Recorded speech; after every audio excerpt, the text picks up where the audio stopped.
салом дӯстон, шаби гузашта шаби шармандагиҳо буд. Шарм аз нигоҳи футболӣ дилатон дур наравад. Ин сархамиёт чунон зарбаи сахт ба дастои то буд ки онҳо зуд ба худ нахоҳанд омад. Имрӯз фақат абзори бозиҳои муҳими футболро аз даври супер-18 топ 5 чемпионатҳои аврупоӣ пешниҳоди шумо мекунем. Ин танҳо дар рӯзи якум буд. Боварӣ дорем ки рӯзи якшанбеам моро бозиҳои зебо интизор аст. Лайки қиматбои худро гузоред, мо бошем сар мекунем. Дӯстон, имрӯз дар Испания дербии каталонӣ мегузарад байни Барселона ва Жирона. Кадоме аз ин дастҳо ғолиб мебароянд ва дар ҷадвали холҳо ба Реал Мадрид наздик мешаванд.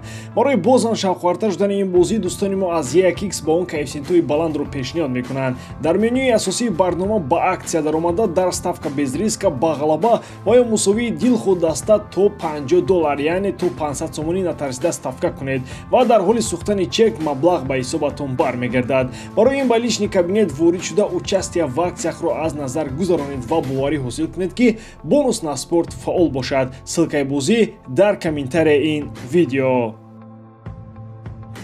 оғоз мекунем аз Бавария. Эх рекордмайстер, эх Бавария. Айнтрахт худаш ки аст ки Бостро 5-1 мезанад, аммо франкфуртиҳо борҳо сари Баварияро хам карданд. Нико Ковачро кай ва барои чи аз Бавария рондам ба хотир меорем. 2 сол пеш аз ин вақте ки ҳамин Айнтрахт Баварияро бо ҳисоби 5-1 мағлуб кард, рӯзи дигараш Ковачич аз Весфа парид. Пас аз гузараи 1 сол Бавария боз аз ин даста ва боз бо ҳамин ҳисоб мағлуб гардид. Акнун суол мемонем ки курсии сармураббигии Тухел чанд қадар ба овуза даромад. Агар дастаи топ шикаст хӯрад вале бозиаш хуб бошад, инро бахшидан мумкин, аммо агар даста мағлуб шаваду ҳама аз рӯи адолат бошад, пас ин аллакай гапи дигар аст. 5 голе ки Бавария дар ин бозӣ сар дод, дар ҳамаи онҳо хатои калони ҳар як бозингари Баварияро метавон пайдо намуд. оғоз карда аз дифоъгарон то мавқеҳои дигар. Аз ҳама голи шармбори сардодаи Бавария голи дуввум буд. Дигар голҳо ҳама натиҷаи хатоҳои бозингарони алоҳидаи даста буданд.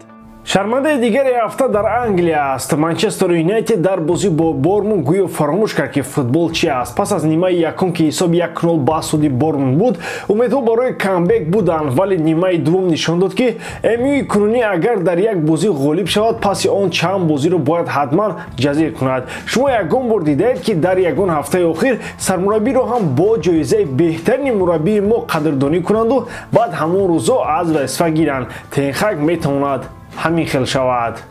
дастаи дигари топ ки ноком шуд Арсенал буд. Астон Вилла дар як ҳафта ҳам Манчестер Сити ва ҳам Арсеналро шикаст дод. Уна Эмери бояд мастер класс гузаронад. Агар дар Премер Лигаи Англия ҳамарӯза Астон Вилла бар зидди арсеналиҳову манчестериҳо бозӣ мекард, онҳо мағлубнашавандаем буданд. Аммо дар лига ғайри онҳо Ноттингемҳову Бормундҳо ҳастанд ки мушкилии Вилла дар бозӣ бо чунин дастаҳо оғоз мешавад. Милан ҳам аз ҳамсафони номдори худ ақиб намонда ин ҳафтаи охир бозиро бохт. Онҳо дар сафар бар муқобили Аталанта бозӣ доштанд. Бергамиҳо прессинги беҳтаринро ба расонироҳо пешниҳод карданд ки он кор дод. Ҳарчанд қисми аввал каме беҳтар буд, нимаи дуввум омодагии беҳтари Аталантаро нишон дод. Шогирдони Гасперини ин дидорро бо ҳисоби 3-2 бо пирӯзияшон ба анҷом расонинданд.